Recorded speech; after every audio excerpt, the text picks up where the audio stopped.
2025 में 4.1 करोड़ गाय और भैंस को इंडिया मारेगा as export for beef and leather. हम एक हाथ पे कहते हैं कि हम गाय को माँ मानते हैं, फिर दूसरे हाथ में हम उनको मार भी रहे हैं। जो आप गाय की बात करें, गाय और भैंस में अंतर है। मैं हिंदी में बात कर रही थी, वो समझ रहे थे कि मैं क्या कह रही थी, लेकिन वो हमें वापस रिप्लाई नहीं दे रहे थे। किसी ने हमसे बोला यहाँ पे मुंबई में कि आपको जो मराठी सीखना चाहिए। आपने कहा कि उसको हिंदी समझ में आ रही थी, वो जान के नहीं बात कर रहा था। ये गलत है। जो ये लोग ऐसा कर रहे हैं, कल को वो रसिया जाएंगे, चाइना जाएंगे, आप किस भाषा में उनसे बात करेंगे? तो आप चाइनीज बोलेंगे। 2.5 करोड़ बच्चे पैदा होते हैं इंडिया में एवरी सिंगल ईयर। क्या इंडिया कोई 2 चाइल्ड पॉलिसी या 1 चाइल्ड पॉलिसी ऐसा कुछ कर सकता है जहाँ पे लोगों को ना लगे कि ये एक रिलीजियस डिबेट बन रहा है? आप कोई भी बात करेंगे तो हिंदू मुस्लिम में डिवाइड हो ही जाएगा। तो है। इस यूपी गवर्नमेंट ने पॉलिसी लाई है, ड्राफ्ट तैयार है। 2 से अधिक बच्चों वालों को उसको सरकारी रिजर्वेशन और राशन में आरक्षण, किसी प्रकार सरकारी सुविधाओं का कुछ भी नहीं मिलेगा। इंडिया का जो जीडीपी है 3% से कम उसका एलोकेशन एजुकेशन पे जाता है एंड 19% हमारा जो पॉपुलेशन है इलिटरेट की कैटेगरी में है। हम कब एजुकेशन पे ज्यादा फोकस डालेंगे इंडिया में? देखिए, Hi guys, welcome to Kindness with Amy. Today I am joined by Rahul Gupta, who is an executive member of BJP. He's a social activist and also an entrepreneur. Welcome Rahul ji.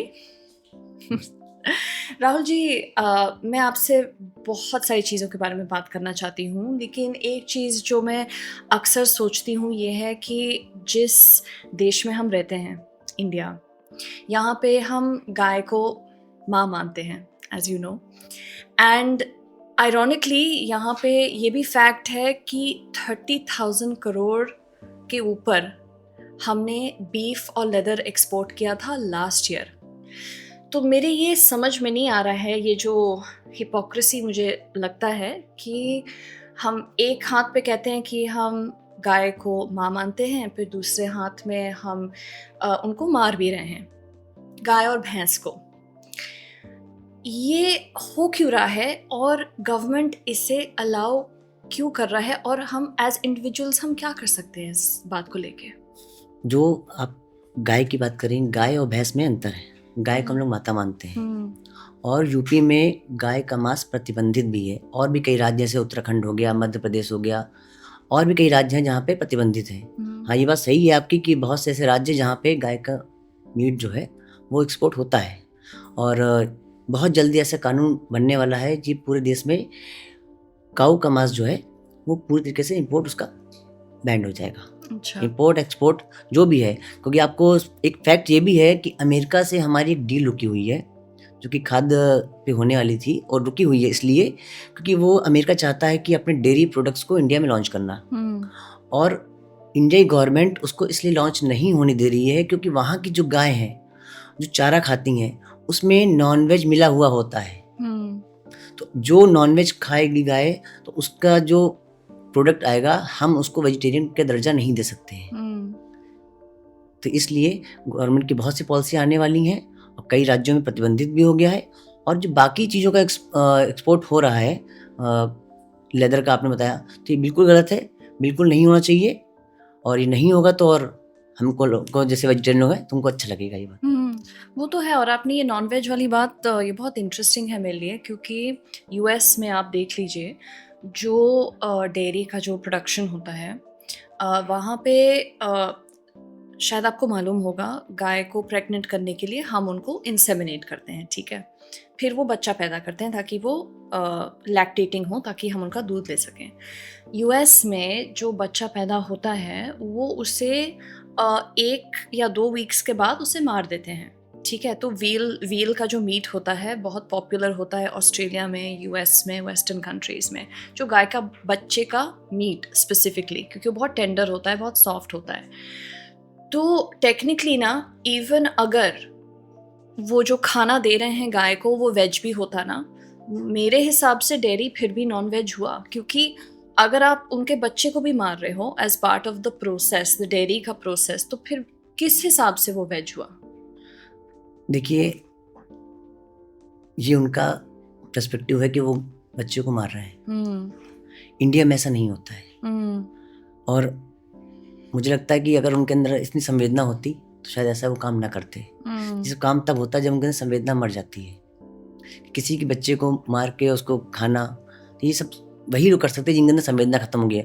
जो लोग यहाँ भी non vegetarian हैं उनके अंदर संवेदना खत्म हो जाती है। क्योंकि मुझे याद आती है एक पंक्ति सौरभ जैन जी की है, जो अंग लाश के खा जाए क्या फिर भी वो इंसान है, पेट तुम्हारा मुर्दा घर या कोई कब्रिस्तान है। तो आप इसको सोचिए, जो नॉनवेज खा रहा है, किसी का मीट खा रहा है, तो उससे उसके अंदर संवेदना खत्म हो चुकी है मानवता के लिए। बिल्कुल भी वो चाहे जितनी बातें कर ले, उसका कोई भी सेंस नहीं बनता है मानवता के प्रति, और ना वो सजग है। तो इंसान के जो बना हुआ है वो नॉनवेज के लिए नहीं बना हुआ है। कोई जितने भी शाकाहारी जीव देख लीजिए, वो जल को जो ग्रहण करते हैं वो सांस खींचे करते हैं, और जो नॉन वेजिटेरियन जितने भी जीव होते हैं, जैसे डॉग हो गया या जो भी हो गए, तो वो जीभ को लबलबा करके करते हैं। तो बाकी गाय आप जैसे देखिए या गोट देख लीजिए, तो पानी खींच के पीते हैं वो लोग। हम लोग हमेशा पानी खींच के पीते हैं। तो हम लोग नॉनवेज के लिए नहीं बने ही नहीं हैं। और ये जो सब लोग कह रहे हैं कि नॉनवेज खाना चाहिए, पता नहीं किस दुनिया में रह रहे हैं, लेकिन हमारे लिए बना ही नहीं है, तो बेसिक फैक्ट है। बट सर, ये जो पॉइंट है ना, ये हमारे लिए ठीक से बैठता नहीं है, क्योंकि मैं कल ही पढ़ रही थी कि इंडिया में इस साल 2025 में 4.1 करोड़ गाय और भैंस को इंडिया मारेगा as export for beef and leather. And of course हमने ना ये डिस्टिंक्शन बनाया रखा है कि गाय को हम माँ मानते हैं और भैंस का कोई मॉरल राइट्स नहीं है। लेकिन मेरे हिसाब से दोनों बोवाइन फैमिली के हैं, दोनों मतलब सांस लेते हैं, फीलिंग्स हैं उनके, वो दोनों सेम हैं। तो कैसे हमने ये मॉरल कुछ डिवाइड बना दिया है अपने माइंड में यहाँ इंडिया में कि गाय को हम प्यार करेंगे और भैंस का कोई मतलब ही नहीं है। बहुत अच्छी बात आपने कही।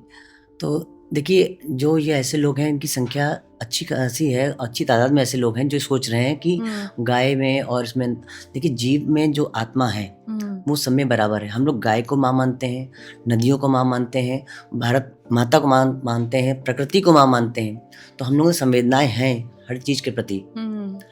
और बहुत से लोग, मुझे एक कार्यक्रम में एक लोग मिल गए, तो उन्होंने मतलब कि मैं डॉग लवर हूँ। तो मैंने उनसे पूछा कि आप वेजिटेरियन नॉन वेजिटेरियन? तो नॉन वेजिटेरियन। तो हमने ऐसा कैसा प्रेम है कि आप डॉग से तो प्रेम करते हैं, हाँ। वहीं आप मुर्गे और बकरे से जो आप उसको वो नहीं खाने में इंटरेस्ट है आपका।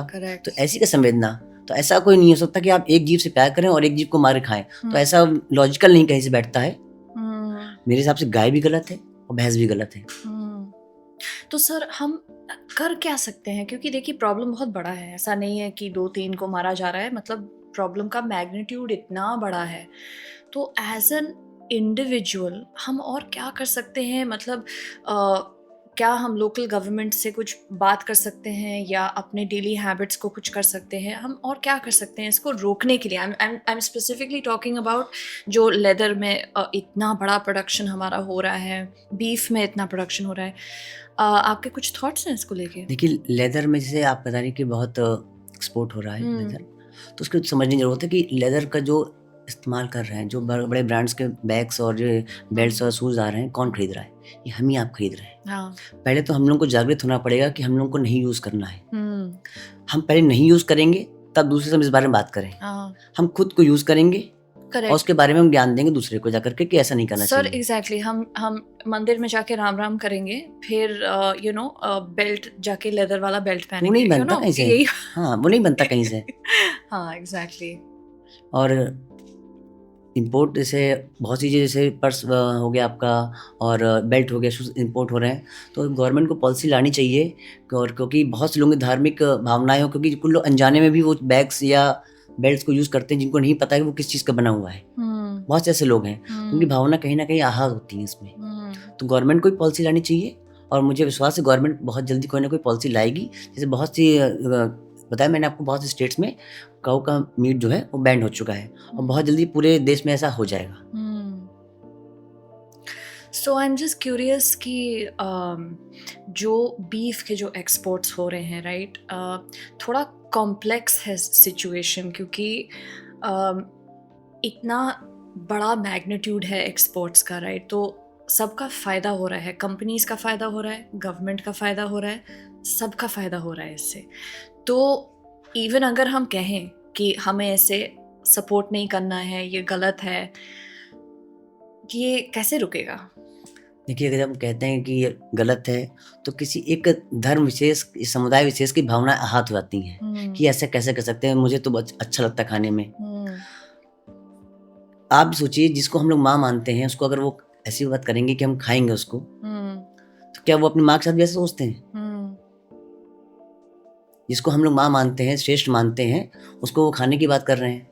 फिर वो कहेंगे कि आप लोग हिंसा फैलाते हैं, नफ़रत की बात करते हैं। आप हमारी माँ को आप काटोगे, खाओगे, तो हम लोगों को अच्छा नहीं लगेगा। उनको हमारी भावनाओं का सम्मान करेक्ट। करना चाहिए। और एक वेजिटेरियन व्यक्ति नॉन-वेज नहीं खाता है, एक वेजिटेरियन व्यक्ति वेज खाता है। या तो वो वेज खाना बंद कर दे बिल्कुल भी, प्राकृतिक चीज़ों का बिल्कुल बहिष्कार कर दे। मैं केवल नॉन-वेज खाऊँगा, ऐसा नहीं करेगा वो। हाँ, करेक्ट, दोनों खाएंगे। और एक मिस भी देखिए, जैसे हम लोगों के हिंदू मैथोलॉजी में सकट की पूजा होती है, जो कि लड़कों के लिए की जाती है।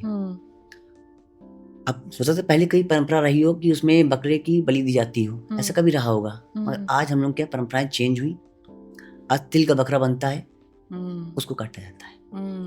इसी तरह बकरीद पे आप आ जाइए, तो बकरीद में जब पैगंबर मोहम्मद साहब ने जो है वो अपने बेटे की बलि दी थी, बाद में वो बन गया था बकरा।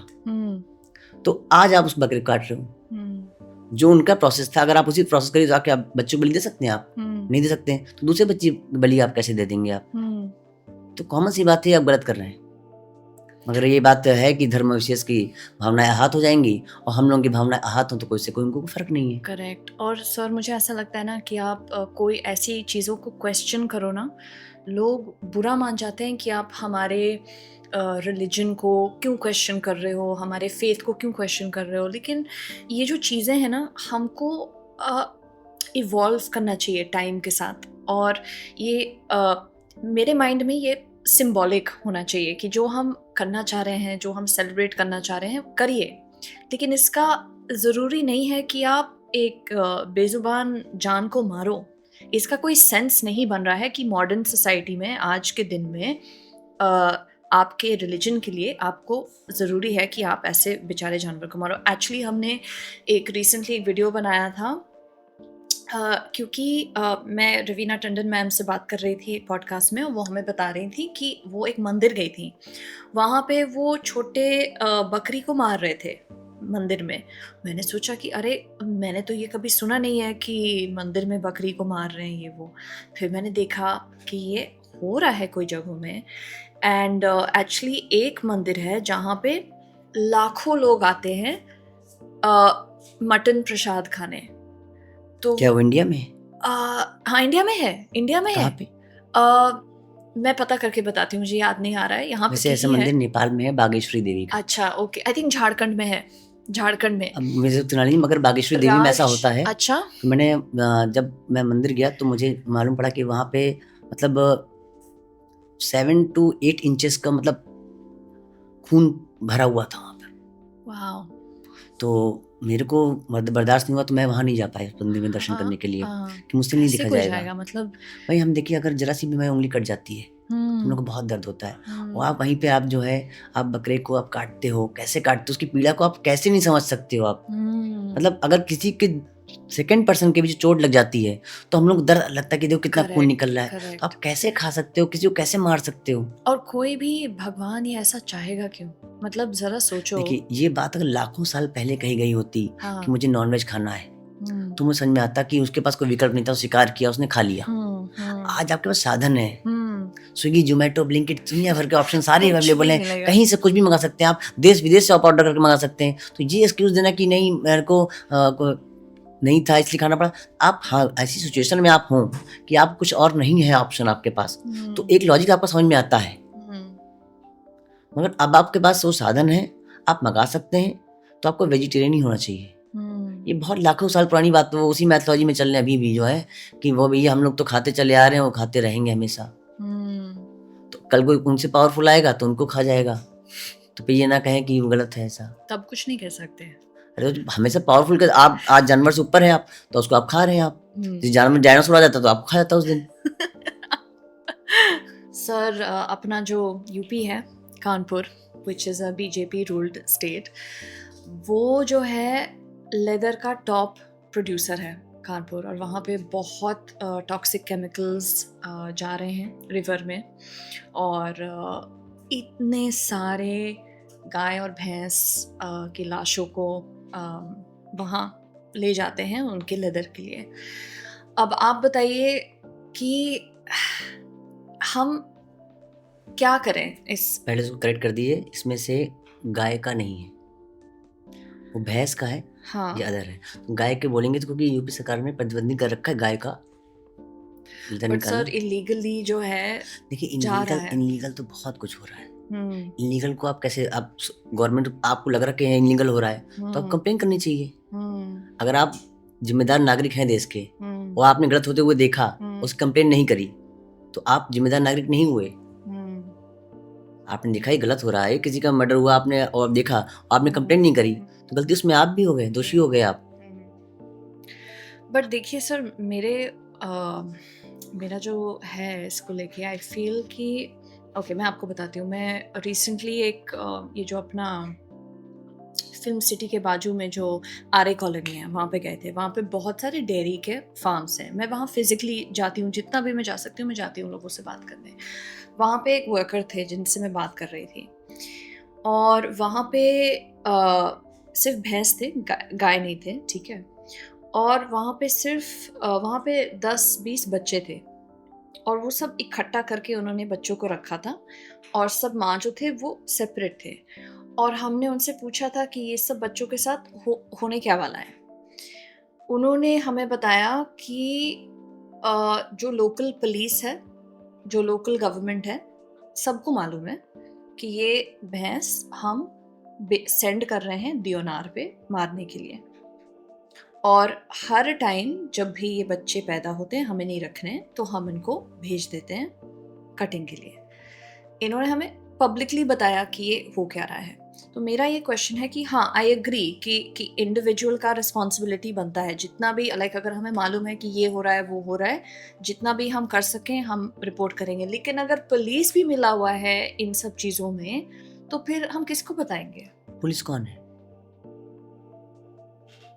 पुलिस हम ही आप में से कुछ लोग होते हैं जो पुलिस में आते हैं, और पुलिस के ऊपर जिम्मेदारी है कि वो इन सब चीज़ों को बचाए।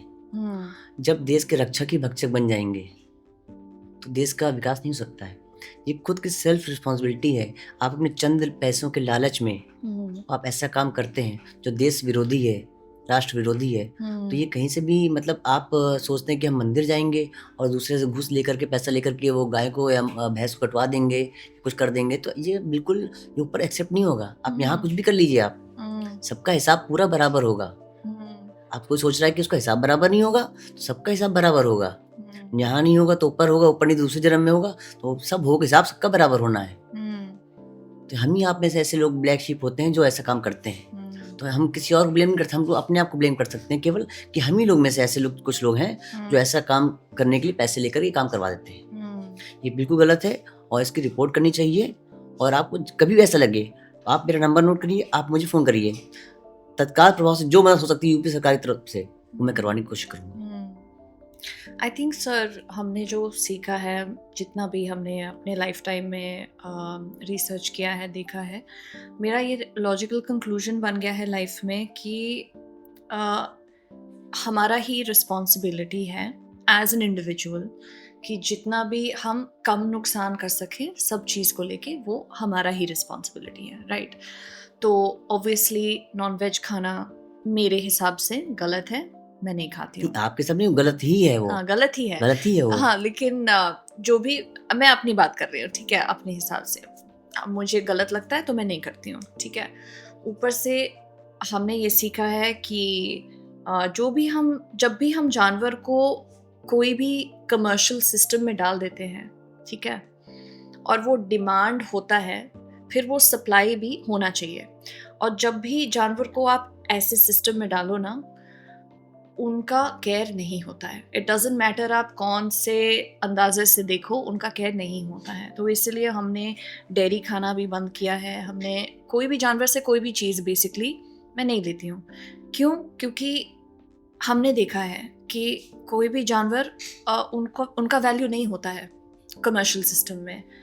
तो वो हमने इंडिविजुअल ज़िम्मेदारी ली है कि मुझे इस सिस्टम को सपोर्ट कभी करना ही नहीं है, और जितना भी मैं कर सकती हूँ जानवर को बचाने के लिए या उनके लिए उनका देखभाल करना, वो मैं करना चाहती हूँ। बट आई जस्ट विश कि मुझे बहुत दुख होता है इंडिया को देख के कि इतना लो एम्पैथी, लोगों को केयर ही नहीं होता कि, और हर चीज़ को लेके, लाइक फॉर एग्जांपल आप कहीं पे भी जाओ, आप देखोगे लोग प्लास्टिक फेंक रहे हैं, बिन्स नहीं ढूंढ रहे हैं, नॉन वेज खा रहे हैं, जो भी करना है करते हैं, क्योंकि वो अभी के बारे में सोच रहे हैं और अपने बारे में सोच रहे हैं, दूसरों के बारे में नहीं सोच रहे हैं। जानवर तो छोड़ ही दो, दूसरे लोग के बारे में नहीं सोच रहे हैं, अपने बच्चों के बारे में नहीं सोच रहे हैं, बस अभी के बारे में।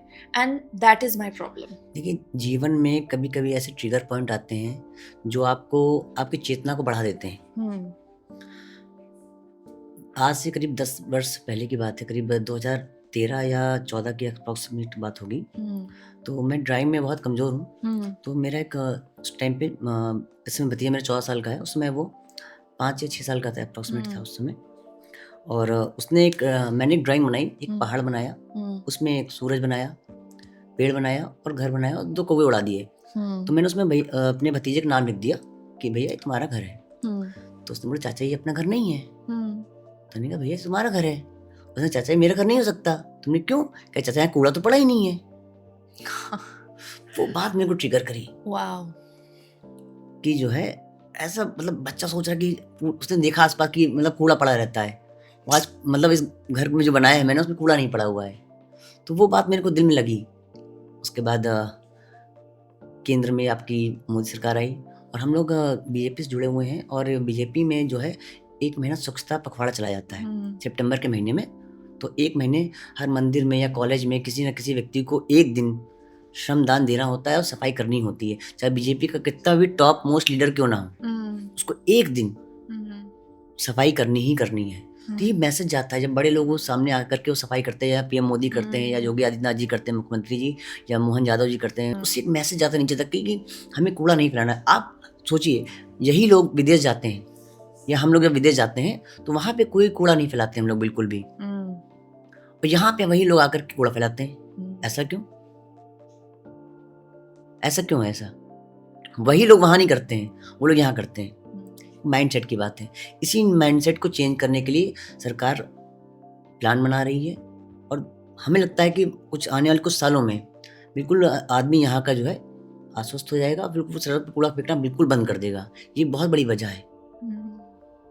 और जब आपका मेंटल लेवल उस स्तर पहुंचेगा तो आप नॉनवेज से भी आप तौबा कर लेंगे।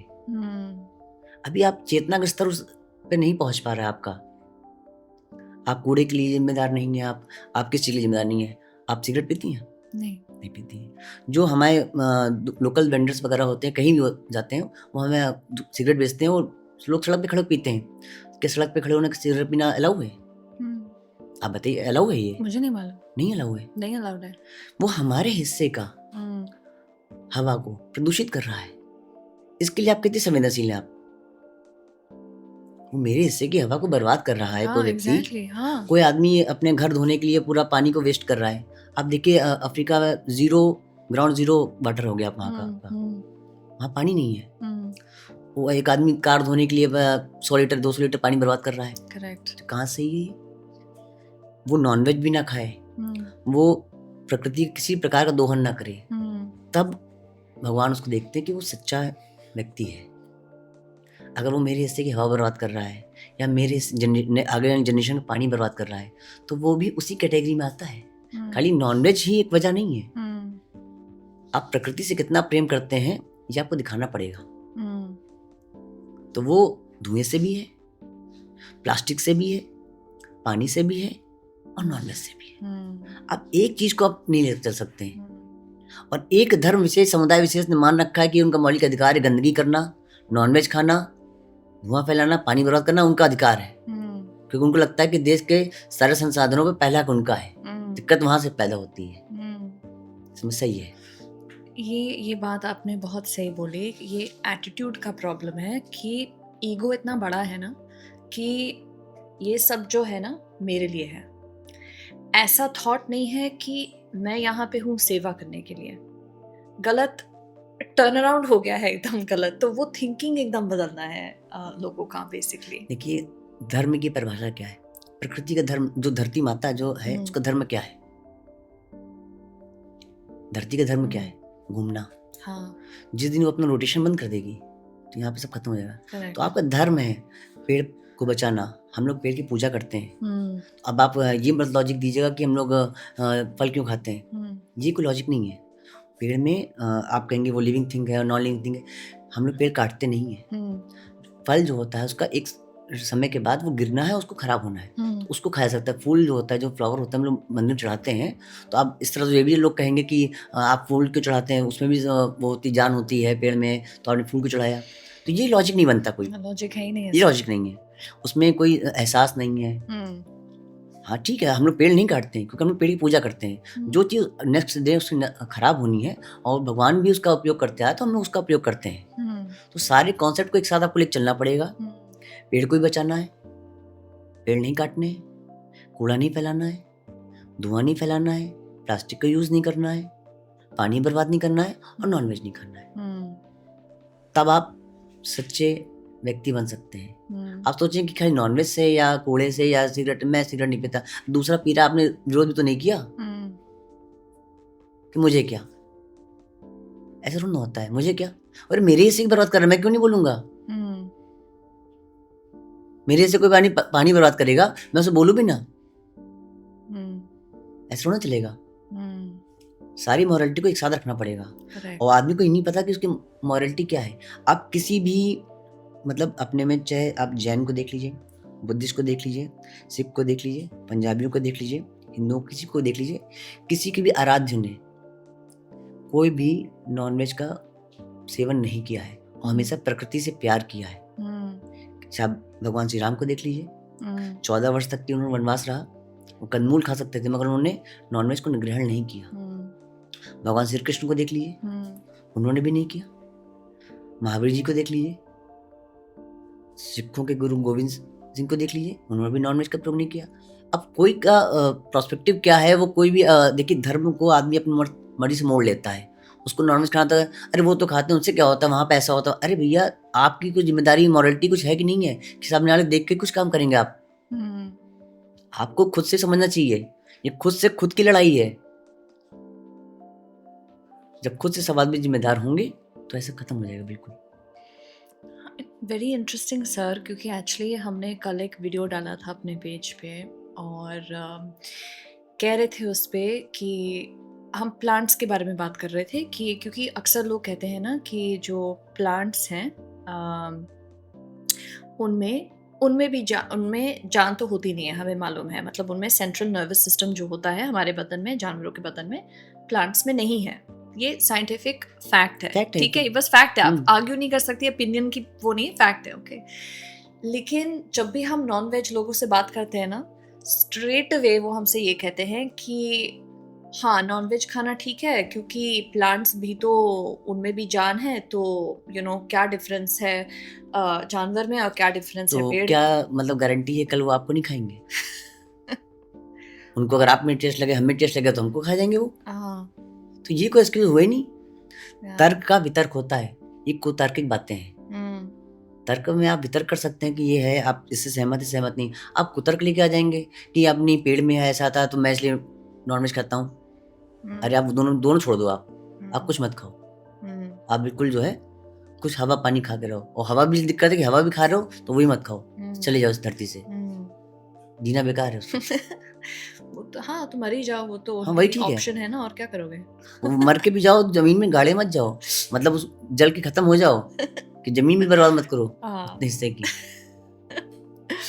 सर मैं पढ़ रही थी कि 2.5 करोड़ बच्चे पैदा होते हैं इंडिया में एवरी सिंगल ईयर। अब पॉपुलेशन का प्रॉब्लम तो हमें मालूम है कि हो क्या रहा है ग्लोबली। क्या इंडिया कोई चाइल्ड पॉलिसी, 2 चाइल्ड पॉलिसी या 1 चाइल्ड पॉलिसी ऐसा कुछ कर सकता है जहाँ पे लोगों को ना लगे कि ये एक रिलीजियस डिबेट बन रहा है, क्योंकि अक्सर अगर आप बच्चों के बारे में बात करो, लोग कहेंगे कि हाँ, लेकिन हमारा मानना है कि हमें बच्चा पैदा करना चाहिए एक्सेट्रा हमारे रिलीजन के लिए। तो ताकि ये हिंदू मुसलमान डिबेट ना बन जाए, ऐसा कुछ पॉलिसी इंडिया ला सकता है क्या कंट्रोल करने के देखिए, लिए ऐसा है ना, पॉपुलेशन? आप कोई भी बात करेंगे तो हिंदू मुस्लिम में डिवाइड हो ही जाएगा। तो है। इसलिए हो जाएगा हाँ। क्योंकि जहाँ आप कोई भी बात करेंगे तो उनके अधिकारों का हनन सबसे पहले हो जाता है। हाँ। हिंदू मैरिज एक्ट 1955 में आया था। हम लोग में बहु विवाह की आज़ादी थी पहले। 1955 में एक्ट आया, बहु विवाह बंद हो गया। जब कानून ने बना दिया कि आप बहु विवाह नहीं कर सकते हैं, तो सिंगल विवाह पे आदमी डिपेंड हो गया कि आदमी को एक शादी करनी है। उनके आदमी कानून नहीं है। बिल्कुल सही आपने कहा कि आबादी को रुकना चाहिए। आबादी बहुत ज़्यादा इंक्रीज कर रही है। सोचिए जब आज 1.4 बिलियन की आबादी जब हो गई है, सोचिए अब या 10 साल बाद या 15 साल बाद जब डबल हो जाएगी, तो ये आप लोग कहाँ रहेंगे? इनको नौकरी कैसे मिलेगी? वही लोग सबसे ज़्यादा ऑब्जेक्शन करते हैं जो सबसे ज़्यादा बच्चे पैदा कर रहे हैं, फिर वो कहेंगे मेरे बच्चों को नौकरी नहीं मिल रही। ये कैसा लॉजिक हुआ? नौकरी तो लिमिटेड है, नौकरी भी लिमिटेड है, 10 बच्चे भी हमें पैदा करने हैं। ऐसा थोड़ा चलेगा, दो चीज़ एक साथ नहीं चल सकती हैं। यूपी गवर्नमेंट ने पॉलिसी लाई है, ड्राफ्ट तैयार है, 2 से अधिक बच्चों वालों को, मतलब उसकी एक कट डेट निकलेगी, इस तारीख के बाद से इसके 2 से अधिक बच्चे होंगे, उसको सरकारी रिजर्वेशन, सरकारी सुविधाओं का या आरक्षण किसी प्रकार का वो कुछ भी नहीं मिलेगा। ना कोई मतलब उसको राशन मिलेगा, बहुत चीज़ें उसकी बंद कर दी जाएंगी। और उसे एक कट डेट होगी। अब मगर उसमें एक समस्या है कि एक फिर धर्म विशेष कहेगा कि मालिया मेरे तो गलती नहीं थी, वो तो पिताजी ने कर दिया, तो अब मैं 3 है, मैं क्या करूँ, मुझे सब फायदा नहीं मिल रहा उसका। तो यहाँ तो तर्क का कुतर्क निकालने के लिए लोग बैठे हुए हैं। आप सोचिए जब इतनी आबादी होगी तो कहाँ रहेंगे? आज लोग फ्लैट में शिफ्ट होने के लिए मजबूर हो गए हैं। इतना महंगा हो गया है। इतना अनाज कहाँ से आएगा? इसकी वजह से अनाज को बाहर से हमें इंपोर्ट करना पड़ेगा, जिससे हमारा करंट अकाउंट डेफिसिट इतना बढ़ जाता है कि उसको पूरा करने के लिए इंडिया को कुछ ना कुछ करके किसी न किसी को प्रकार से लोन लेना पड़ता है, कुछ करना पड़ता है। करंट अकाउंट डेफिसिट बहुत दिक्कत वाली चीज़ है। 1993 में जब नरसिम्हा राव की सरकार थी, उन्होंने बाहर का जब शुरू किया था इंपोर्ट का लाइसेंस वगैरह का, तो उस टाइम में इंडिया के पास केवल 7 दिन का डॉलर बचे थे पेट्रोल मंगाने के। आप सोचिए अगर ऐसी कंडीशन हो जाएगी, करंट अकाउंट डेफिसिट बढ़ेगा और डॉलर महंगा होता जाएगा, हमारे पास डॉलर नहीं बचेंगे, क्योंकि जब बाहर से माल मंगाएंगे तो उनको डॉलर देने पड़ते हैं। और हम चाहते हैं कि सारा मेक इन इंडिया के तहत हो, इसलिए कि यहाँ के पैसा बाहर ना जाए। तो इस करंट अकाउंट डेफिसिट को रोकने के लिए पहली प्राथमिकता है कि एक्सपोर्ट ज़्यादा हो और इम्पोर्ट कम हो। और जब आबादी ज़्यादा हो जाएगी, आपके पास अनाज नहीं होगा, तो आपको मजबूरन इंपोर्ट करना पड़ेगा। करंट अकाउंट डेफिसिट इतना बढ़ेगा कि महंगाई चरम सीमा पे होगी। तो बहुत सी वजह है जो एक साथ एक के बाद एक पैरेलल जुड़ी हुई हैं। सब कनेक्टेड है, सब कनेक्टेड है। जैसे अब बच्चों की पॉलिसी आएगी तो एक धर्म विशेष को दिक्कत हो जाएगी कि तो मेरे मौलिक अधिकार का नियम का उल्लंघन हो रहा है, और हमारी किताबों में तो ऐसा लिखा, हमारी किताबों में तो ऐसा लिखा है, ऐसा तो कहीं लिखा ही नहीं है। अरे उन किताब में तो ये भी नहीं लिखा कि मोबाइल चलाना चाहिए, तो मोबाइल क्यों चलाते हैं वो लोग? उनके किताब में तो लिखा है टीवी पे आना चाहिए डिबेट पे, क्यों जाते हैं फिर? अरे बहुत सी चीज़ें हमारी किताबों में भी नहीं लिखी हैं, मगर जब हमने जाना समझा तो उसका त्याग किया, और जो सही लगा उसे ग्रहण किया। आप भी तो अपना धर्म निभाओ। जब आप, चलिए ठीक है, आपको एक ज्ञान नहीं था, जब आपको ज्ञान हो गया कि गलत हो रहा है, आप सब भी समाज में बैठे हैं, बहुत सी चीज़ें जानकारी नेट पे अवेलेबल हैं, आप अपनी सुविधा के नाम नेट पे ढूंढ लेंगे, ये हमारी किताब में ये लिखा था, ऐसा ऐसा ऐसा था। और जो चीज़ आपको नहीं माननी है, नहीं ये तो हमारा धर्म ऐसा नहीं, तो ऐसा नहीं मानूंगा मैं, जो आपको सुविधा लगेगी उसको आप मान लेंगे तुरंत, क्योंकि वो आपको सूट कर रहा है। ऐसा ही आपको फैशन सूट कर रहा है, तो आप कहेंगे नहीं नहीं ऐसा नहीं, इससे ये बहुत पुराने ख्यालात के हैं। और दूसरा कर रहा है, नहीं ये गलत है, ये हमारी किताब में ऐसा नहीं लिखा है। जब आप खुद को अडॉप्ट कर लेंगे तो आपको सही लगेगा सब कुछ, दूसरा करा दिक्कत है आपको। भाई मैं कह रहा हूँ, जो लोग नॉन वेजिटेरियन हैं वही लोग कहेंगे कि वो पेड़ में ऐसा क्यों है, पेड़ में ऐसा है, उसको नहीं खाना चाहिए। अरे भैया, हम लोग पेड़ को नहीं काटते हैं, पेड़ की पूजा भी करते हैं, नदियों की पूजा करते हैं, पहाड़ की पूजा करते हैं, हम लोग सब प्रकृति, जिस सूरज हो, चंद्रमा हो, हर चीज पूजा करते हैं। ऐसा नहीं, सब चीज का साइंटिफिक रीजन है। जो चीज जिससे प्रकृति का संतुलन बना हुआ है, वायु, अग्नि, हर चीज की पूजा करते हैं। ऐसी कोई भी चीज़ इसकी हिंदू माइथोलॉजी में इसकी पूजा ना होती हो। और मुझे लगता है सरकार बहुत सजग है। और एक बात ये भी है कि जो सरकार सजग होती है, जो लायक होता है, उसी से सारी एक्सपेक्टेशन होती है।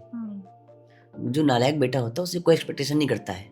तो 10 साल इस सरकार के हो गए हैं, मोदी सरकार के, तो उनसे ही सबको उम्मीदें हैं कि राम मंदिर वो बनवाएंगे, सीए वो लाएंगे, 370 वो हटाएंगे, एनआरसी वो कराएंगे, और कॉमन सिविल कोड वो लाएंगे, बीफ का वो बंद करेंगे। सबको गवर्नमेंट से ही उम्मीदें हैं। और कैपिटल मतलब हर पर व्यक्ति इनकम बढ़े, सबको इसी सरकार से उम्मीदें हैं। 70 साल से और भी सरकारें थी, उनसे किसी को उम्मीदें नहीं थी, क्योंकि नालायक लोग थे।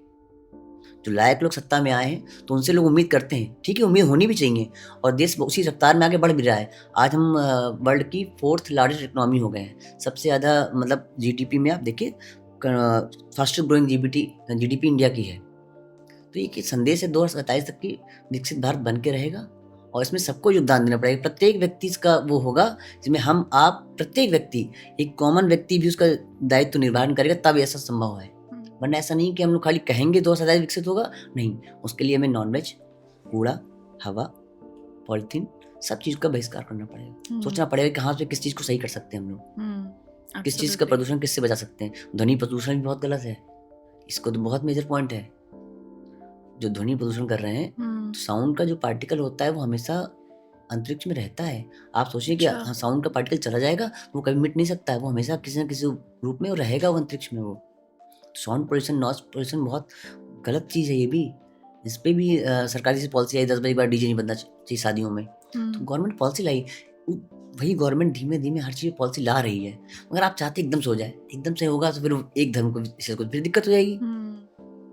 जहाँ पे आप कुछ भी प्रतिबंध लगाएंगे, कुछ भी किसी पर भी, तो एक विशेष धर्म को इससे दिक्कत होगी।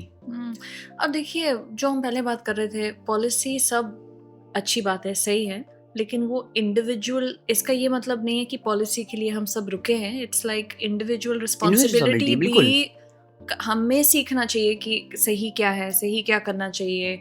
हमें भी थोड़ा रिस्पॉन्सिबिलिटी लेना है ना, सब चीज़ को लेके। भाई मैंने कहा, जब तक कि आदमी खुद सजग नहीं होगा कि उसे क्या करना चाहिए, क्या नहीं करना चाहिए, जब वो अपनी रिस्पॉन्सिबिलिटी समझ लेगा, रिस्पॉन्सिबिलिटी में, तब उसके बाद वो सब सारे कृत्य जितने भी हैं वो खुद बंद कर देगा। जब उसको लगेगा मैं अपनी अगली जनरेशन की हवा को बर्बाद कर रहा हूँ, या भाई जब आप वो कहते हैं कि मेरा बच्चा होना चाहिए, ऐसा होना चाहिए, सारी बात ठीक है, तो उसके बच्चे के हिस्से का पानी क्यों बर्बाद कर रहे हो? उस बच्चे के हिस्से की हवा क्यों बर्बाद कर रहे हो? मत करो भाई, गलत है ये। बच्चा भी आपको चाहिए, उसके हिस्से की हवा भी खा जाओगे आप, तो बच्चा क्यों करना आपको? बच्चे को जहरीली हवा के लिए छोड़ लो आप। अब लग रहा है कि दुनिया ऐसे ही डायरेक्शन में जा रहा है कि हर चीज़ को लेके, हवा को लेके, इन जनरल क्लाइमेट चेंज जो हो रहा है, वेदर को लेके। मैंने एक पॉडकास्ट रिसेंटली किया था आचार्य जी के साथ, और उन्होंने हमसे बोला था कि इस टाइम में बच्चा पैदा करना सही नहीं है, इररिस्पॉन्सिबल है, उनके वर्ड्स थे। क्योंकि जो हमने किया है प्लैनेट के साथ, अभी बच्चे को लाना इस माहौल में is selfish. These were his words. तो आपका क्या ओपिनियन है इस बात को लेके? उनके हिसाब से कब लाना चाहिए? कभी भी नहीं। कभी भी नहीं। तो मतलब धरती समाप्ति क्यों हो जाए? उनका मतलब खाली ये ज्ञान हमारे भारत देश के लिए कि और देशों के लिए भी? वो ग्लोबली के बारे में बात कर रहे हैं कि पॉपुलेशन क्राइसिस। उन्होंने इस बारे में ट्रम्प से बात करी? किससे? ट्रम्प से? नहीं। पुतिन से? किससे बात करी? शी जिनपिंग से? कैसे रोकेंगे? खाली भारत में ज्ञान दे करके। करेक्ट। और ये लोग वही बोलते हैं, जैसे अमेरिका कहता है कि न्यूक्लियर का नो फर्स्ट यूज पॉलिसी ले आया। वो सबसे पहले यूज किसने किया था? अमेरिका ने। जापान में नागासाकी, हिरोशिमा में परमाणु बम गिरा करके। तो वही लोग ज्ञान प्रचार देते हैं जो पहले वो खुद कर लेते हैं। भाई कहीं ना कहीं आप कट ऑफ डेट बनाइए कि इस डेट तक नहीं करना है। आपने ऐसा कुछ सोचा? क्या प्लान है इसका कि धरती मतलब मानव विहीन हो जाए? आप ये भैया बताइए कि क्लाइमेट में दिक्कत हो रही है, आपको ये सब नहीं करना चाहिए। ये कोई सोल्यूशन नहीं है कि बच्चे मत पैदा करो। हाँ, ये है कि आप 1 या 2, ये पॉलिसी, ये तो ठीक पॉलिसी है, और यूपी गवर्नमेंट इस पे पॉलिसी ड्राफ्ट तैयार है, बिल्कुल इस पे आने वाला है बहुत जल्दी इस पे। मगर आप ये कहोगे बच्चे नहीं पैदा करना चाहिए, तो ये तो लॉजिक नहीं, बल्कि आप इसका उल्टा ले लीजिए। उन्नाव के सांसद साक्षी महाराज जी हैं, उन्होंने कहा कि बच्चे 3 4 करने चाहिए, एक संत समाज को दे देना चाहिए ओह उस परंपरा को आगे बढ़ाने के लिए। वाह तो आप इसको कैसे आप देखेंगी? कोई आदमी कुछ कहेगा, आपका दिमाग क्या कह रहा है, क्या वो प्रकृति के लिए सही है या नहीं सही है, ये डिपेंड करेगा। कोई भी कुछ ज्ञान दे, मेरे को कोई किसी ज्ञान से मतलब नहीं, मुझे नहीं पता कौन से आचार्य जी ने आपसे क्या बोला, ये मेरा ओपिनियन है, ये मेरी मान्यता है। अगर क्या उनके परिवार में किसी के कोई परिवार में उनके बच्चा नहीं कर रहा है, ये मुझे नहीं मालूम। नहीं, आप पूछिएगा अगले बार उनसे, क्या उनके परिवार में, उनकी सोसाइटी में, भाई उन्होंने आपके पॉडकास्ट पे आके बोला, क्या उनके परिवार में, उनकी सोसाइटी में, रिलेशन में किसी बच्चे नहीं है या नहीं हो रहे हैं या नहीं करेंगे, वो इस बात को पढ़ लेंगे। वो जब वो उनको समझा लें, उसके बाद बाकी लोगों को बताया, फिर ट्रम्प को जाना है, फिर जिनपिंग के पास भी जाना है, हज गए जाना उनको। आई थिंक जो आपने पॉइंट बोला ना कि थोड़ा रियलिस्टिक अगर होंगे ह्यूमन रेस के लिए, तो एक बच्चा या 2 बच्चा, ऐसा कुछ पॉलिसी रियलिस्टिक है। At the end of the day हम ह्यूमंस हैं, वो रिप्रोडक्टिव इंस्टिंक्ट जो कहते हैं वो है हमारे अंदर, राइट? तो इसको तो हम दबा नहीं सकते हैं कि अब बच्चा ना पैदा करो, ये थोड़ा ज़्यादा एक्सट्रीम हो गया। आई थिंक कुछ बैलेंस रखना चाहिए कि हाँ करो अगर करना चाहो, लेकिन लिमिट में है। क्योंकि प्रॉब्लम ये हो रहा है ना, बैलेंस थ्रो आउट हो रहा है इन फैमिलीज से, जो ऑस्ट्रेलिया में भी मैंने बहुत देखा है, यहाँ का मुझे नहीं मालूम, जहाँ पे फैमिलीज 5 बच्चे 10 बच्चे, मतलब बच्चे ही बच्चे करे जा रहे हैं, और वो बहुत आउट ऑफ बैलेंस हो रहा है, तो थोड़ा सा उसे रखना है चेक में। देखिए 5 बच्चे 10 बच्चे आप किसके हो रहे हैं? या तो वो पढ़ा लिखा नहीं है, या वो सभ्य समाज का हिस्सा नहीं है। बट यही तो सर, जो हम एक और पॉडकास्ट में बात कर रहे थे कि जितना एजुकेशन बढ़ता है ना, उतना ही लोग अपने आप कम बच्चे पैदा करते हैं बच्चे, लेकिन कम करते हैं, क्योंकि उनका एजुकेशन ज़्यादा है, उनका फिर नॉलेज ज़्यादा है कि नहीं हमें ये करना चाहिए, ऐसा करना चाहिए।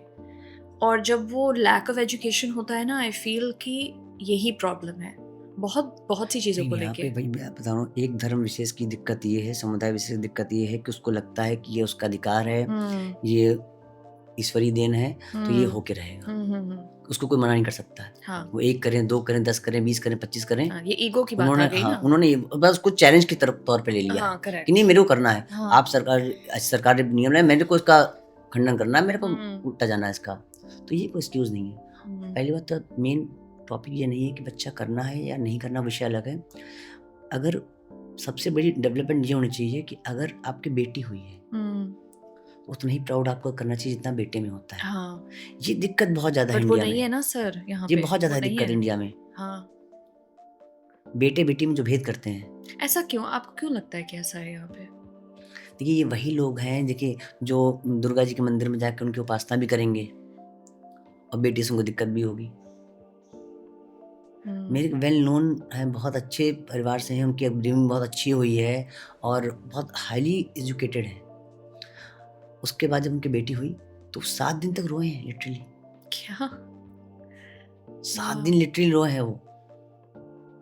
तो ऐसे भी लोग हैं, ऐसा नहीं कि आप सोचिए पढ़े लिखे लोग सब कुछ, ऐसा नहीं है, उनको भी दिक्कत हुई कि ये बेटी हो गई, मगर आज उनको बेटी से बहुत प्यार है, मगर वो 7 दिन रोए थे कि बेटी हो गई। ऐसे भी लोग हैं, आप उनसे पूछिए जिनके एको बच्चे नहीं है, उनके दर्द को समझिए। हमने देखते हैं कि बच्चों को कूड़ेदान में लोग फेंक के चले जाते हैं, कहीं कुछ कर देते हैं बेटियों को, तो कैसे चलेगा समाज? ये बताए आपका ये सारे टॉपिक सब रिलेटेड हैं, एक दूसरे से कनेक्टेड हैं। जो बेटी से प्रेम नहीं करता है वो इस धरती से प्रेम नहीं करता। वो मंदिर चाहे जितना जाए, खाली दिखावे की बात अलग है। वो सब दिखावा है। देखिए ईश्वर सब देख रहा है कि आप क्या कर रहे हो। हाँ। आप कहाँ पे प्रकृति को नुकसान कर रहे हो, कहाँ पे मानवता का नुकसान कर रहे हो। हाँ। आप इसको इस पर्सपेक्टिव से लीजिए। सीरिया में एक संगठन था ISIS, उसका जो चीफ था अबू अर बगदादी कर कुछ था, मेरे को एग्जैक्ट पूरा नाम नहीं याद है, बगदादी नाम से फेमस था वो तो। और उसके यहाँ 5 से 10 हज़ार या 20 हज़ार आदमी उसके यहाँ काम करते थे। उनके लिए उसने पूरी मतलब व्यवस्था कर रखी थी, उनका घर का खर्चा जो उनको सुविधा चाहिए थी, अच्छी बुरी जो भी चाहिए थी, मतलब उसका कोई मॉरलिटी नहीं थी ना, वो सब कर रहा था उनके लिए। और लोगों मार रहे थे वो लोग। भाई आईएस ने कब्जा कर रखा था उस सीरिया में, मार रहे थे दूसरे को, मतलब इतना खौफ पैदा करके रखा था, वो मार रहे थे। क्या वो सही है? आप ये मत देखिए मुझे फायदा दे रहा है, वो व्यक्ति विशेष को फायदा दे, भाई एक कुछ 5-10 साल लोगों को फायदा देने के लिए, क्या ह्यूमैनिटी के लिए हिसाब से वो सही था? नहीं सही था। जो ह्यूमैनिटी के खिलाफ होगा, वो भले फायदा कितना भी दे रहा हो, वो गलत रहेगा, गलत सही नहीं हो सकता है। तो जो ह्यूमैनिटी के खिलाफ है, चाहे वो बगदादी हो, और यहाँ कूड़ा फैलाने वाला हो, या नॉनवेज करने वाला हो, ये सब उसी कैटेगरी में आते हैं, ये कोई अलग नहीं है। ये मतलब जो बेटी के पैदा होने पर रोते हैं, ये भी उस कैटेगरी में आते हैं। इनको आप मत समझिए, उनका या तो बौद्धिक स्तर उतना अच्छा नहीं है कि उस चीज़ को समझ सकें। शायद अगर समझ जाते शायद ऐसा ना कर रहे होते, वो भ्रूण हत्या इतनी ना हो रही होती इस देश के अंदर। सबसे दिक्कत यहाँ पे यही है। लोग पॉल्यूशन को बहुत मुद्दा बना रखेंगे, पॉल्यूशन भी दिक्कत नहीं है, पॉपुलेशन दिक्कत है। पॉपुलेशन ओवर हो गई है। उसका तरीका है, पैटर्न है कि आप 1 बच्चा करें, 2 बच्चा करें, आप इसकी परवरिश कर सकते हो। फिर 10 बच्चे पैदा करें, फिर आप पंचर की दुकान में बिठा देंगे, फिर पंचर बनाए बैठ करके। तो ये भी फिर आप कैसे सरकार से आप मांगोगे हमको जॉब चाहिए? आप मनमानी व्यवस्था चलाओगे कि हम इतने बच्चे करेंगे, जॉब भी सबको चाहिए। जॉब की एक लिमिट है, कहाँ से जॉब आएंगी? फिर फाइनेंशियल क्राइसिस होगा। देश का जितना बजट आपका आता है, इस साल देश का बजट 50,65,000 करोड़ का था। 50,65,000 करोड़ का बजट था इस साल का। इसका आपको पता है 24% जो है इंटरेस्ट देने में जाता है। 24% इंटरेस्ट देता है इंडिया। What? जी, 1/4। Okay. ये बहुत बड़ा नंबर है। 12 लाख करोड़ का इंटरेस्ट पे करता है। 12 लाख करोड़ बहुत बड़ा अमाउंट होता है। 50,65,000 करोड़ में 12 लाख आपका इंटरेस्ट पे करने में चला जाता है। 21% जो शेयर होता है वो दिया जाता है राज्य सरकारों को, उनके लिए। 6% सब्सिडी में आता है, 6% पेंशन के लिए आता है, 8% रक्षा के लिए आता है। बहुत चीज मतलब छोटी छोटी चीज़ों में। हाँ, फिर आप कहेंगे शिक्षा का बजट कम है, स्वास्थ्य का बजट कम है। बजट तो कहीं ना कहीं से पहले तो इंटरेस्ट पे करना है, मौलिक अधिकारों को समझे। 2 27 तक सब सही होगा, धीमे धीमे लोग आ रही उनके अंदर बदलाव आ रहा है, वो सब सही होगा एक साथ। बस समय लगेगा थोड़ा सा। लायक बेटा है, सब कुछ करेगा। सो सर, इंडिया का जो जीडीपी है 3% से कम उसका एलोकेशन एजुकेशन पे जाता है। एंड इंडिया में जो है 2.6 करोड़ लोग, 19% हमारा जो पॉपुलेशन है इलिटरेट की कैटेगरी में है। तो आपका क्या थॉट्स है इसके बारे में कि हम कब एजुकेशन पे ज़्यादा फोकस डालेंगे इंडिया में? क्या बजट बढ़ाने से साक्षरता आ जाएगी? होना चाहिए। नहीं, ऐसा कोई विषय नहीं है। आप लाल बहादुर शास्त्री जी को देख लीजिए, उनकी एजुकेशन प्राइमरी शिक्षा से हुई है। आप अटल बिहारी वाजपेयी जी को देख लीजिए, नरेंद्र मोदी जी को देख लीजिए, सब बेसिक स्कूल से पढ़े हुए लोग हैं। डॉक्टर कलाम को देख लीजिए आप, ये सब बेसिक स्कूल से पढ़े हुए लोग हैं। शिक्षा का बजट से कोई लेना देना नहीं है। ठीक है, सरकार को करना चाहिए अपने स्तर पर कि अच्छा काम करे, और लोग उसको इसके लिए जागरूकता बहुत जरूरी है। पढ़ाई बहुत जरूरी है। जब आदमी समझेगा, बच्चों को पढ़ाई के लिए भेजेगा, तब पढ़ सकते हैं ना बच्चे। कोई जबरदस्ती तो बच्चों को नहीं एडमिशन करा देगा जा करके। और पढ़ने वाला बच्चा, कितनी भी विषम परिस्थितियां हों, वो पढ़ के ग्रेजुएट करके अव्वल दर्जे का स्थान प्राप्त कर लेगा। जितने IAS PCS देखिए आप, और वो सरकारी स्कूल में पढ़ के निकलते हैं। कोई बहुत बड़े स्कूल में नहीं पढ़ के निकलते हैं, क्या इंग्लिश मीडियम पढ़ के निकलते हैं, सब देसी और रीजनल में ही निकलते हैं सब आपके। तो आपको क्या लगता है कि इलिटरेसी का प्रॉब्लम क्या है इंडिया में, कहाँ से शुरू हो रहा है? इलिटरेसी की प्रॉब्लम ही इलिटरेसी है। क्योंकि वो जैसे थे उसी ढर्रे पे चल रहे हैं, उनको पढ़ाई से कोई मतलब नहीं। उनको लगता है कि पढ़ाई लिखाई बेकार चीज़ है, इससे कोई फायदा नहीं होने वाला है। आदमी पढ़ाई को सोचता है कि पढ़ाई मतलब नौकरी। एक समस्या ये है, मतलब पढ़ने का मतलब है उसको नौकरी, कि पढ़ाई का आता है सिद्धांतिक तरीके से आता है कि उसकी जिम्मेदारियां क्या हैं, उसकी मूलभूत ज़रूरतें क्या हैं, उसको पता होना चाहिए। उसको उसके मौलिक अधिकार क्या है, फंडामेंटल राइट्स क्या हैं, उसको मालूम होना चाहिए। और डिसिप्लिन में रहना। जब आदमी स्कूल जाता है तो डिसिप्लिन में रहता है। स्कूल एक डिसिप्लिन सिखाता है। बाकी तो आपको सब समाज सिखा देगा आपको धीमे-धीमे करके, जो चीज़ आप पढ़ नहीं पाएँगे वो आप समाज सिखा देगा आपको। तो पढ़ाई कोई बैरियर नहीं है कि आप नहीं पढ़ पाए या साधन नहीं मिले, ये खाली एक्सक्यूज़ है। जिसको पढ़ना होता है वो हर तरीके से पढ़ सकता है। गवर्नमेंट को भी चाहिए कि और लोग जागरूक करे। बजट बढ़ाने से कुछ नहीं होना है, जागरूक करने की ज़रूरत है। क्योंकि जो लोग पढ़े लिखे नहीं हैं, उनका ये मिथ है कि केवल पढ़ाई नौकरी के लिए ज़रूरी है। देखिए पढ़ाई का नौकरी से कोई लेना-देना नहीं है, नौकरी सेकेंडरी है। आप पढ़ेंगे, समाज के सभ्य आदमी बनेंगे, सीखेंगे तो आप कुछ जान सकते हैं। आप पढ़ेंगे भी नहीं, उसके बाद आप कहेंगे कि हमें ये करना, हमें वो करना, आपको पता ही नहीं करना है क्या आपको? अगर यही पता होता करना क्या तो आप पढ़ ना लेते आप? और पढ़ने की उम्र नहीं है, आप नहीं पढ़ पाए, आप बाद में पढ़िए। ज़रूरी डिग्री लेके आप पढ़िए। डिग्री का पढ़ाई से कोई लेना-देना नहीं है, आप पढ़ते रहिए। जीवन ही पड़ा है पढ़ने के लिए। अब जीवन खत्म हो जाएगा, पढ़ाई तो हमेशा चलती रहेगी आपकी। जीवन लर्निंग से चलता है। लर्निंग आपकी हमेशा होनी चाहिए आपकी। हमेशा चलता रहता है। लर्निंग आप किसी से भी कर सकते हैं। ज़रूरी नहीं आप किताबी ज्ञान के लेके आइए, आप प्रैक्टिकल ज्ञान लेके आइए। पढ़ाई उसको भी बोलते हैं। आप सभ्य समाज में रहते हैं, सभ्य समाज में बहुत कुछ सीखने को मिलता है। और जैसे जिसको आपने बताया कि 3% से कम है, 3% का अमाउंट जानते हैं आप कितना है? नहीं, जीडीपी के हिसाब से कितना हुआ 3%? 50 लाख करोड़ का अगर मान लीजिए बजट आया इस वर्ष आया और उसका अगर 3% भी अगर खर्चा हुआ, खैर कि 2% कुछ आसपास है और अब 3 का है, तो 1.5 लाख करोड़ हो गया। तो 1.5 लाख करोड़ एक huge number. So then sir, अगर 19% अगर हमारा पॉपुलेशन कैटेगरी में जाता है इलिटरेसी में, तो फिर आपको क्या लगता है कि हमें करना चाहिए कंट्री में ताकि लोगों का इंटरेस्ट हो पढ़ाई में, या फैमिलीज चाहें कि उनके बच्चे एजुकेशन में जाएं? देखिए जो लोग पढ़ा नहीं रहे बच्चों को, वो क्या सिखाना क्या चाह रहे हैं बच्चों को, वो अपने बच्चे का फ्यूचर खुद बर्बाद कर, वो उनके विजन में ही नहीं है कि बच्चे को डॉक्टर बनाना है या वकील बनाना है या सभ्य समाज में रहने लायक बनाना है, उसको कुछ बनाना ही नहीं है। उनको तो पंचर दुकान खुलवानी है उसको। पॉपुलेशन वजह है इसकी, मेन वजह पॉपुलेशन है। जब इतने बच्चे कर लेंगे, अब 10 बच्चे कर लेंगे तो कैसे पढ़ा पाएंगे आप? तो फिर उसका भेदभाव करेंगे कि लड़का है वो तो इंग्लिश मीडियम में जाएगा, लड़कियां तो पढ़ेंगी नहीं वो। ये वजह देखिए, आप इसको समझिए बात को, क्योंकि उनका सारे जो लड़कियों को जितना पैसा था वो तो लड़के पे लग गया सारा। 9 लड़की पे एक लड़का है वो। यही हम कह रहे थे पहले कि कैसे सब कनेक्टेड है, सब कनेक्टेड है एक दूसरे से, पॉपुलेशन को लेके, फिर ये सब चीज कनेक्टेड है। आप सोचिए 9 लड़की और एक लड़का है, वो 9 लड़की का हिस्सा निकाल करके एक लड़के की पढ़ाई में लगा रहे हैं कि ये लड़का हमारा नौकरी कर लेगा, पढ़ जाएगा, और लड़कियों को क्या होगा? उनको अनपढ़ छोड़ देंगे आप, उनको बेसिक भी नहीं पढ़ाएंगे आप। तो ये सभ्य समाज में एक्सेप्टेंस नहीं है इसकी। आप तर्क कितने भी दे दीजिए इस पे,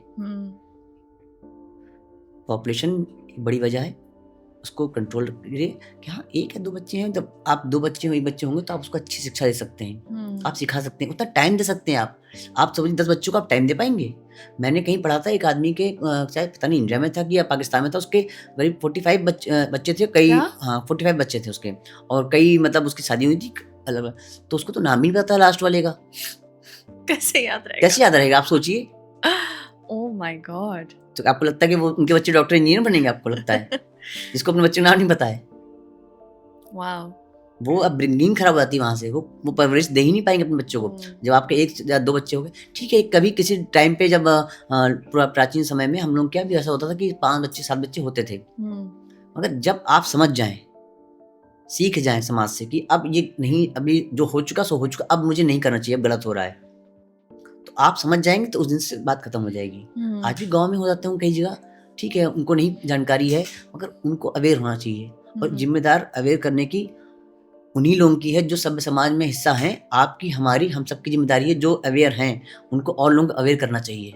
ये वहाँ से प्रॉब्लम सॉल्व हो सकती है, वरना ये प्रॉब्लम खत्म नहीं कभी होगी। कि वो जब पढ़ेंगे नहीं तो कूड़ा फैलाएंगे, फिर नॉनवेज भी खाएंगे, फिर वो तर्क देंगे पेड़ में है ऐसा है वैसा है। करेक्ट। सब चीजें एक दूसरे से रिलेटेड है, सारी चीजें, सब चीज। वाह। तो सर अभी हम चेन्नई में थे, ठीक है, और जब हम वहाँ पे पहुँचे, मैं हिंदी में बात कर रही थी, मैं कोई स्टोर में थी, हिंदी में बात कर रही थी, और वो हमसे बात ही नहीं कर रहे थे, मतलब वो समझ रहे थे कि मैं क्या कह रही थी, लेकिन वो हमें वापस रिप्लाई नहीं दे रहे थे। नहीं, फिर वो आपकी हिंदी भाषा को समझ रहे थे? समझ रहे थे, मुझे मालूम है कि समझ रहे थे, ठीक है। फिर मैंने इंग्लिश में बोला और उन्होंने हमसे बात की, ओके। मैंने सोचा ये क्या है, ठीक है। फिर किसी ने हमसे बोला यहाँ पे मुंबई में कि आपको जो है मराठी सीखना चाहिए, क्योंकि मुझे सिर्फ हिंदी आता है, ऑलराइट। मुझे मराठी नहीं आता, किसी ने हमसे बोला था कि आपको मराठी सीखना चाहिए। मैं जानना चाहती हूँ कि आपका क्या थॉट्स है इसको लेके कि इंडिविजुअल को लोकल वाला भाषा जानना चाहिए अगर वो वहाँ पे रहना चाहें।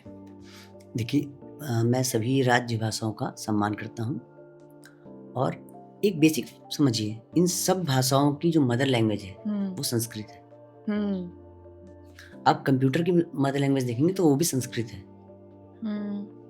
ये बात लोगों को जानना अच्छा। चाहिए। कंप्यूटर की मदर लैंग्वेज संस्कृत है। तो बेसिक तो ये हो गया। संस्कृत से हिंदी निकलती है और हिंदी मलयालम, तेलुगु, तमिल, बंगाली, भोजपुरी, मराठी, ये सब राजभाषा हैं। मोस्ट जो पॉपुलेशन है इंडिया की वो हिंदी बोलती है या हिंदी भाषी प्रदेश है। अगर वो इंग्लिश समझ सकते हैं तो हिंदी समझने में क्या दिक्कत है? अब इसको एग्जाम्पल के तौर पे लीजिए कि आपने कहा कि क्या मुझे मराठी सीखनी चाहिए। देखिए, अगर आप लोकल में आप रह रहे हैं और लोकल लोगों से आपका उठना बैठना है जिनको मराठी के अलावा कुछ नहीं आता है, तो वहाँ पे आपके लिए बेसिक हो जाता है मराठी लैंग्वेज को सीखना। यहाँ समझ में आता है। आपने कहा कि उसको हिंदी समझ में आ रही थी, वो जान के नहीं बात कर रहा था, जी गलत है।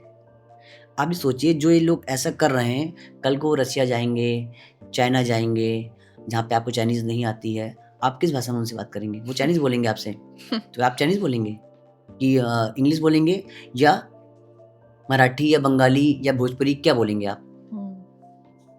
आप इंग्लिश बोलेंगे अगर आपको इंग्लिश आती है। हाँ। नहीं आती है तो आप अपनी भाषा में बोलेंगे, नहीं तो गूगल ट्रांसलेट करके आप समझा देंगे बात को। आपको नहीं आता है, इसके लिए आपको सीखनी पड़ेगी, ये कोई लॉजिक नहीं है, ये आपकी इच्छा है। क्या आप बताइए, जो लोग ऐसा कर रहे हैं, क्या उनके फेसबुक अकाउंट मलयालम में है या मराठी में है? किस भाषा में है? वो तो इंग्लिश में है उनके। ट्विटर पे पोस्ट करेंगे वो जा करके, वो तो इंग्लिश में कर देंगे। क्यों भाई, मलयालम में करो, मराठी में करो, भोजपुरी में करो, क्यों नहीं करते भाई? उस पर तो आप इंग्लिश कर दोगे जा करके। हाँ। दुकान के यहाँ पे मुंबई में मैंने देखा, मैंने दुकान शॉप के नाम इंग्लिश में लिखे हुए हैं। अरे भाई, क्यों लिखे हुए हैं? मराठी में लिखो। क्यों नहीं लिखते भाई? जो बड़े बड़े ब्रांड्स ऐड कर रहे हैं, आप आज तक बैठोगे जा करके, तब आप हिंदी बोलोगे। मराठी में बोलो ना, अब बंगाली बोलो ना, भोजपुरी बोलो ना, क्यों बोल रहे हो आप? जब आपको अपनी भाषा से इतना प्यार है तो आप क्यों नहीं बोलते अपनी भाषा जाकर के? हमेशा बोलो फिर। हाँ, बात तो सही है, क्योंकि अब मुझे लगता है फिर थोड़ा ईगो पे आ जाती है बात। इसमें ईगो कहाँ से आ गई? जब लोग कह रहे हैं कि सिर्फ हमारे भाषा में बात करो, लेकिन अपने हिसाब से फिर वो इंग्लिश में करेंगे इधर उधर, और या नहीं तो हिंदी में बोलेंगे उधर। इंग्लिश क्या है कि इंग्लिश पूरे इंटरनेशनल भाषा होगी एक तरीके से। लगभग ज़्यादातर लोग, बहुत हम लोग यूज करते हैं, तो बहुत शब्द इंग्लिश के नॉर्मली हिंदी में भी यूज करते हैं। आप नहीं बोल सकते हैं। आप क्रिकेट बोलेंगे, क्रिकेट को हिंदी में क्या बोलते हैं आप नहीं बोलेंगे आप। मुझे भी नहीं पता क्या बोलते हैं। हाँ, एक्चुअली मुझे पता ही नहीं है। बहुत सी ऐसी चीजें हैं हाँ, जो इंग्लिश में ही बोली जाती हैं। तो इस चीज को समझना पड़ेगा। सभी राजभाषाओं का सम्मान है, सबको करना चाहिए। मगर या तो फिर अगर आप पूर्ण तरीके से आप अपनी भाषा के प्रति डिवोटी हो कि मुझे और कुछ नहीं बोलना है, तो आपका फेसबुक, इंस्टाग्राम, ट्विटर, कहीं भी कोई भी चीज का विषय हो, आप उस भाषा के अलावा कोई बात नहीं करेंगे। आप करते हैं, क्यों करते हैं आप? अगर मान लीजिए, मुझे नहीं पता कि आपसे किसने मलयालम में या तेलुगु में ऐसा बोला कि वो नहीं समझ रहा था। आप सोचिए कि कोई व्यक्ति या लीडर है और वो तमिल से आता है, और अगर उसका विज़न बड़ा है तो चाहता है कि मैं देश में एक जिम्मेदार पद पे पहुंचूंगा और अपनी बात को देशवासियों तक पहुंचाऊंगा, पूरे भारत में पहुंचाऊंगा। तो क्या वो दिल्ली जाके मलयालम में बोलेगा कि मराठी में बोलेगा? ये एक संकुचित मानसिकता है। लोकल लोगों को टारगेट करते हैं आप कि देखिए राजभाषा सम्मान नहीं हो रहा है, बाहर के लोग आके ऐसा ऐसा ऐसा ऐसा कर रहे हैं। नहीं, और आप वहाँ जाएंगे दिल्ली में, जब दिल्ली में भाषण देंगे, आप जाकर के स्पीच देंगे तो आप हिंदी में देंगे। ये भैया कैसे दोहरा चरित्र आपका। Yeah.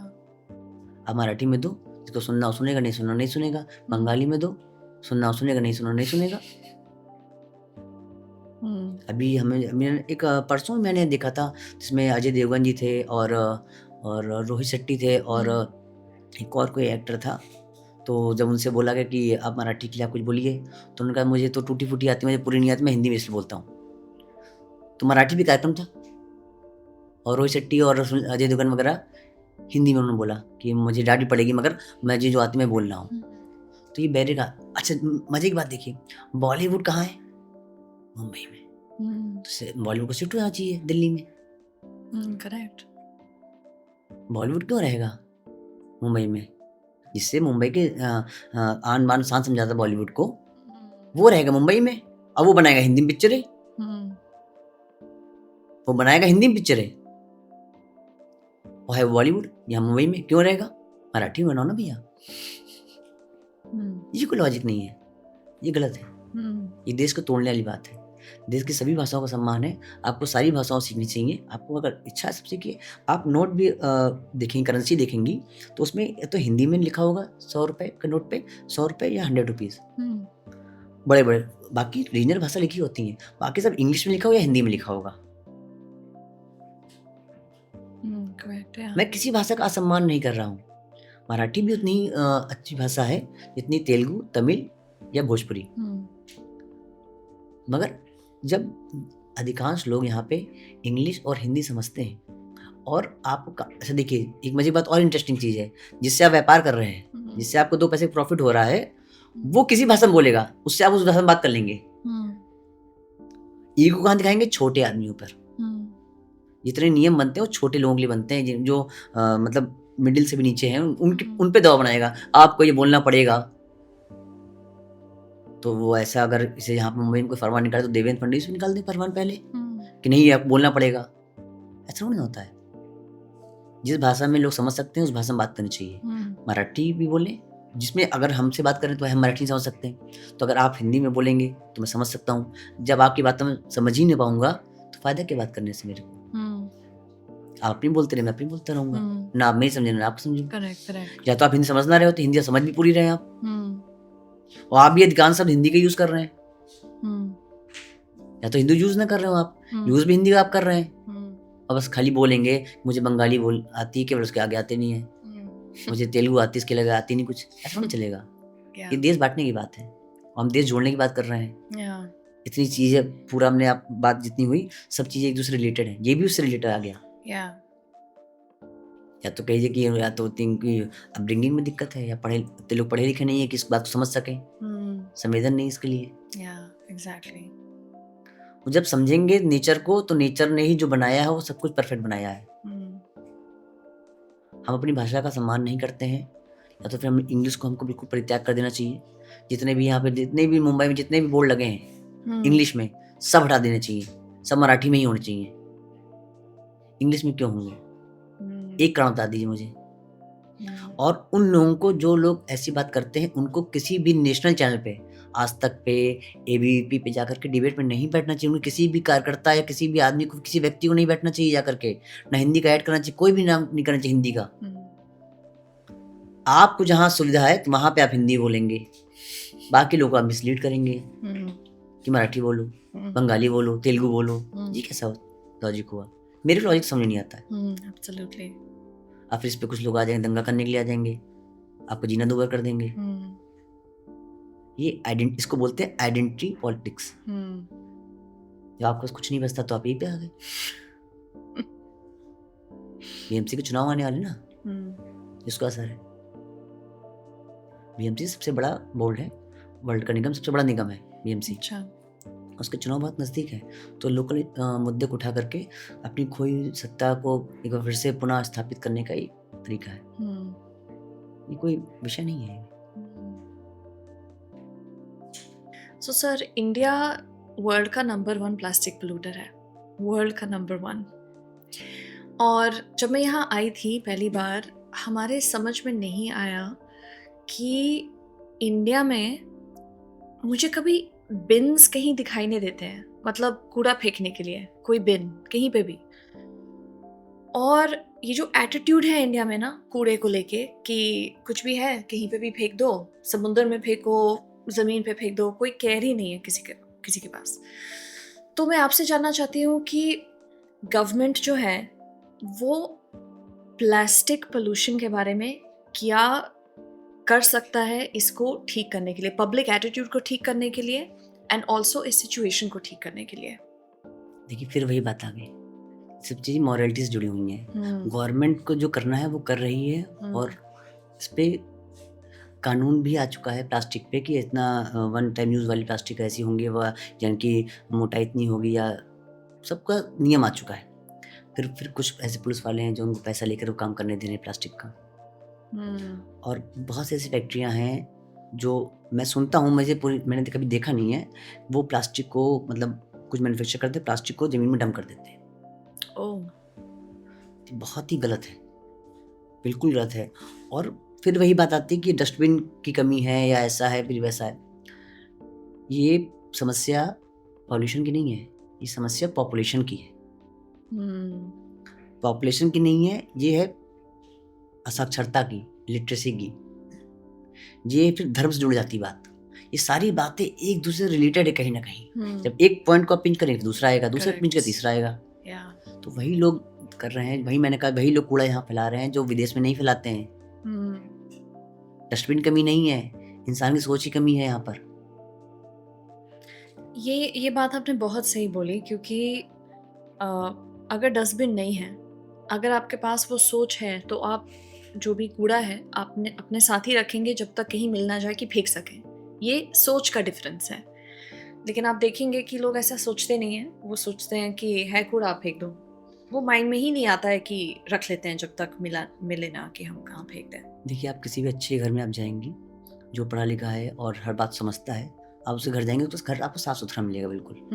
वो अगर कूड़ा उसके पास है, अगर डस्टबिन घर में नहीं भी है तो एक साइड में कूड़ा रखता है।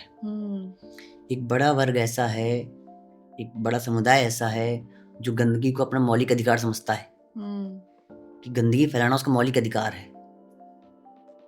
मैं तो फैलाऊंगा, मेरा राइट है फैलाने का। तो ये नहीं चल पाएगा। ये सोच का फर्क है।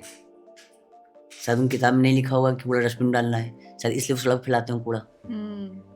ये तो एक किताब से जुड़ी बात है ना, किताब में नहीं लिखा था, इसलिए मैंने ऐसा नहीं किया। इसीलिए एनसीईआरटी में परिवर्तन कर दिया गया, बहुत सी चीजों को बदल दिया गया कि समझ लो भैया ऐसा ऐसा था। क्योंकि उनको तो पता ना कि वो तो उनके बाप दादा जो हैं वो बहुत राजा महाराज थे, मुगलों के रिश्तेदारी जोड़ लेते हैं वो अपनी। तो उनको लगता है कि मैं कहीं फिर मैं तो राजा हूँ, इधर फेंक दो कूड़ा, प्रजा के बटोरे ही गया करके। आई थिंक डेफिनेटली जो हम कह रहे थे अबाउट पॉपुलेशन, एजुकेशन, ये सब चीज़ें बहुत इम्पॉर्टेंट हैं, क्योंकि अभी हम गाज़ीपुर में थे और हम गए थे नॉर्थ इंडिया का सबसे बड़ा जो लैंडफिल है वहाँ पे गाज़ीपुर में, दिल्ली में। और उन्होंने वो हमें वहाँ पे लेके गए और दिखा रहे थे कि प्रॉब्लम आ कहाँ से रहा है। ठीक है, अगर आप पुल बैक करो कि शुरू कहाँ से हो रहा है, इंडिविजुअल से ही शुरू हो रहा है, क्योंकि जो रबिश वो फेंक रहे हैं वो उसको पहले तो सेग्रीगेट नहीं कर रहे हैं। ठीक है, लैंडफिल से वो सेग्रीगेशन हो ही नहीं सकता ठीक से, पहले तो मतलब हो ही नहीं रहा है, बट ऊपर से ठीक से हो नहीं सकता है। तो वो इंडिविजुअल के घर से पहले वो सेग्रीगेशन, तो वो नॉलेज लोगों के पास नहीं है कि हमारे पास अगर प्लास्टिक है हम उसे सेग्रीगेट, साफ़ कैसे करें, सेग्रीगेट कैसे करें, रिसाइकलिंग का इम्पोर्टेंस क्या है। और फिर ये भी समझ नहीं है कि हमें प्लास्टिक जितना भी कम हम खरीद सकें या यूज़ कर सकें हमें करना चाहिए। और हम देखते हैं जो एटीट्यूड्स लोगों का है कि हर रोज़, हर 5 मिनट ब्लिंकिट, हर रोज़ ज़ोमैटो पे कुछ ऑर्डर कर रहे हैं, प्लास्टिक, एक दिन में इतना अक्यूमुलेट हो रहा है हर किसी का। एंड दैट्स नॉट जस्ट कि आप ऑर्डर क्या कर रहे हो हर दिन में, ऊपर से जो हम चीज़ें खा रहे हैं, जो हम चीज़ें को यूज़ कर रहे हैं, उनके रिसोर्सेज कितने हैं हमारे हर डिसीजन के लिए। सो हमारा बस ये है कि आई फील कि इंडिविजुअल के लेवल पे इंटरेस्ट बहुत कम है। सोचने के लिए कि हमारा इम्पैक्ट क्या हो रहा है अर्थ पे। लोगों को सोचना ही नहीं है इसके बारे में। And I am always very thoughtful कि मतलब बच्चों के साथ क्या हम और कुछ कर सकते हैं, क्योंकि बच्चों के साथ ही शुरू होगा ना चेंज।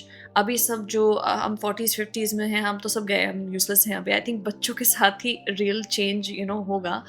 लेकिन हम और क्या कर सकते हैं एजुकेट करने के लिए यंगर जनरेशन को? देखिए, जैसे आपने कहा कि वो गाज़ीपुर में आप गई थी, आपने कूड़े के बहुत ऊँचे-ऊँचे पहाड़ देखे होंगे। आप लास्ट टाइम कब गई थी आप? अब तो 4 महीने हो गए।